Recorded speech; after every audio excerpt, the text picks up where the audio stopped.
You may confuse intimacy with effort. A lot of times you think love has to be earned, but not this kind of love, not this kind of intimacy. The intimacy with Jesus comes when you're abiding with him. He said in John 15:9, abide in my love. This is what you and I are called to abide, to rest, to take residence in the love of Jesus Christ. That is spiritual identity. Let's awaken the world to Jesus. Welcome to the teaching. My name is Daniel Elijah with Awaken to Jesus, and I want you to know that Jesus Christ hasn't called you just so you feel the warmth of his love. He called you to abide in his love. Jesus didn't want to give you a glimpse of his goodness. He wanted you to operate from it. You're called to union with him. This is why nothing else has satisfied you. Nothing else has touched your heart the way that Jesus has, because his love is perfect for you and he's called you into it. Christ Jesus has drawn you to himself to abide in him. Abiding isn't spiritual exertion. It's not pumping the well. It's letting the river flow. It's not forcing relationship. It's resting in relationship. It's a relational posture. John 15:9 says this, as the Father has loved me, so have I loved you. Think about what Jesus is saying. He's saying, I am part of the triune God, Father, Son, and Holy Spirit. The love between us is perfect, unbreakable love. There is no higher dimension of love than what the Father has for the Son, who proceeded from the Father's mind. Did you know that? Jesus, being the Word of God, was not a created being. He is co-equal with God the Father. But the Son proceeded out of the Father. This is perfect love. The love of the Father for the Son who came out of him is perfect love, a sinless, pure, eternal love. He said, as the Father has loved me, so have I loved you. Now, wait a second. The Father, perfect love, loves his perfect Son. But the perfect Son loves an imperfect you with perfect love. Think about that. You are loved with perfect love, even though you are very unlovable. We are flawed. We cannot reciprocate the love that the Father and the Son have for each other, yet they have welcomed us into that love, knowing we can't give it back. This is magnetic Jesus. This is the magnetism of Christ. He draws you into his love, and you're called to abide in that love. But I want you to first understand what this love is. This love is eternal. It is perfect. It is pure. You do not remain with Jesus to secure love. You remain because love has already been given. You don't have to earn his love. You don't secure the bag. The bag's already yours. The love is already yours. And I'm being facetious a little bit, but you are called to the love of the Lord. Isn't that powerful? You've already been there. Striving exhausts your soul. Striving is exhausting, but abiding restores your soul. Striving exhausts your soul. Abiding restores your soul. Do you want restoration? Listen to Psalm 23. The Lord is my shepherd. I shall not want. He makes me to lie down in green pastures. He leads me beside still waters. So in Psalm 23, the shepherd to the sheep is Jesus to you. And this shepherd, he said, the Lord is my shepherd, I shall not want. He takes care of you. That's love that provides. He makes me to lie down in green pastures. That's love that brings rest. You see what it is? He leads me beside still waters. That's love in action. It's love in leadership. It's love in serenity. It's love that gives peace. Still waters, not violent waters, not chaotic waters. The presence of Jesus is like still waters. It's a peaceful place. If you're chaotic, that means you don't have the peace of Christ. He hasn't been revealed to you in that way yet. But first, he wants to give you eyes to see, then a heart to abide. You're called to abide in this relational love with the Lord. Listen to what Psalm 27:4 says. One thing have I asked of the Lord, to gaze upon the beauty of the Lord. It says to dwell in his house and gaze upon the beauty of the Lord. Is that your one request? Because his beauty holds your attention. When you see how incredibly fascinating, how incredibly awe-inspiring, fearful and jaw-dropping the beauty of Jesus is, he will capture your attention. He will arrest your devotion. But duty can never do that. Works can never do that. Effort can never do that. Only beauty can do that. And that comes with revelation. So he draws you, and the drawing of Jesus is like his whisper that pulls you to himself. But what is he pulling you to? Sight, revelation, vision.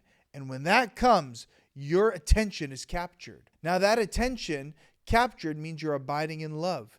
But duty can never do that. Luke 10:39, one of the most beautiful verses, says this, "And she had a sister called Mary, which sat at Jesus' feet and heard his word." Mary, the sister of Martha, sat at the feet of Jesus and heard his word. She listened to him. She was arrested by his beauty. Her gaze was on the Son of God. Jesus didn't condemn Martha's service. Martha was serving Jesus. These are two sisters and Lazarus, their brother. Jesus visited their house. Martha was serving. Mary was sitting. Martha got upset, asked Jesus to tell Mary to get up. He said Mary chose the better part. Mary was serving. Mary was doing duty. Mary was exhausting herself. Mary was working up her soul. Martha, not Mary. Martha was doing all those things. Martha was the one exercising herself. He didn't condemn it, but he revealed what sustained life, and that was Mary's abiding. He revealed what we need, the one thing that's needed. He said, "One thing have I asked of the Lord. One thing have I asked of the Lord, to gaze on his beauty." That's what Mary did. This is why Jesus' magnetism draws you, so that you would come into his love and abide by gazing on his beauty. You are called to stare into the face of Jesus, and every time he smiles, every time he moves, every little flicker of his face tells you an eternity of stories and knowledge and power. There is so much knowledge and glory revealed. You're called to look at him. This is the deeper life now. This is what magnetism leads you into.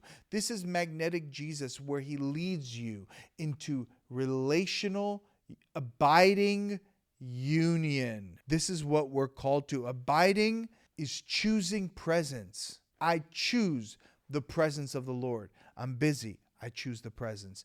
I'm tired. I choose the presence. I'm weary and angry and mad. I choose the presence.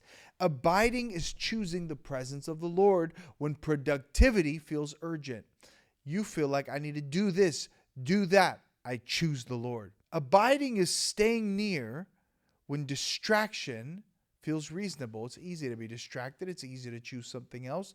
But I choose to abide. A lot of times, you may be sitting there and doing something else, and you'll feel the Holy Spirit say, come to the bedroom. I want to talk to you. Go pray right now. And you ignore it. That's the magnetism of Jesus, drawing you to prayer because he wants to reveal himself.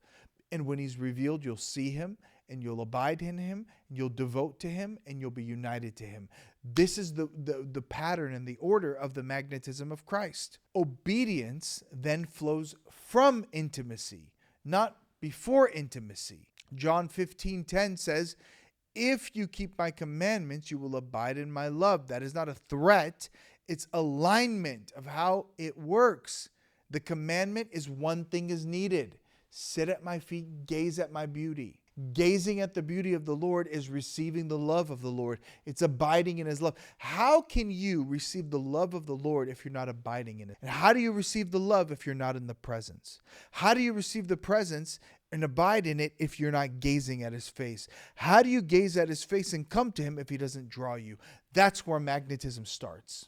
And the magnetic force of his presence keeps you there because magnetism unites. You see, the presence of Jesus being magnetic doesn't just draw. It unites so that you may be one. And that's where the love is. The magnetism of Jesus is preserved when nearness is protected. You have to protect your alone time with Jesus.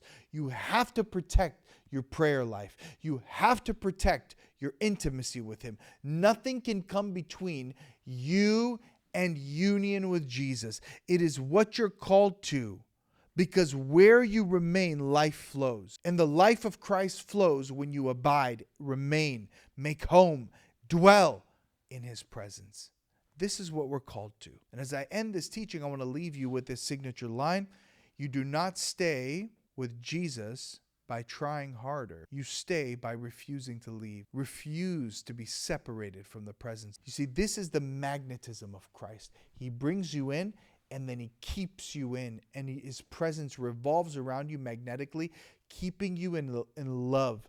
And that's where your nervous system will be regulated, your soul will be quieted, your anxious thoughts will be stilled, your eternal life will be secured. Death will bow, sickness will bow, needs will bow, because love has kept you in the magnetic presence. This is what you're called to. Now, I've put together a free resource for you to learn more about the magnetism of Jesus. It's called the Magnetic Map, and it's a free resource all about what to do here, what we're talking about. It's encapsulating the whole theme of what we're putting together in this month's teachings. I want you to get it right now. If you go to awakentojesus.tv, the link is below. Subscribe to my newsletter, to the ministry newsletter, and you're going to get this free resource for your spiritual walk. We want to see you. I want to see you and Jesus united. This is the point of this ministry. We unveil Jesus in all things. We're a Christ-centered ministry, unveiling Jesus in all things. Creation, across Scripture, and the inner life, drawing people into union with him. That's our goal. We want to lift the veil and show you that Jesus made everything. Everything is for him, and everything goes back to him, including you, and where you come into order and union with him. And this is where satisfaction, purpose, and love are found. And if this ministry is blessing you and helping you, we have more resources. The book Magnetic Jesus is available now. And I'm asking some of you to give to the ministry now. Give an offering to the work of God by sowing a seed or becoming a monthly partner to help us awaken more people to Jesus, because we want to awaken the world to Jesus. That's our mission. That's what we're here to do. We love you. I love you. And I'll see you in the next teaching. Remember, Jesus doesn't draw you to visit, but to abide in his presence. And you don't have to fight for it. You just need to receive it, surrender into it, and his love will keep you. He loves you, and be blessed in Jesus' name. I'll see you in the next one.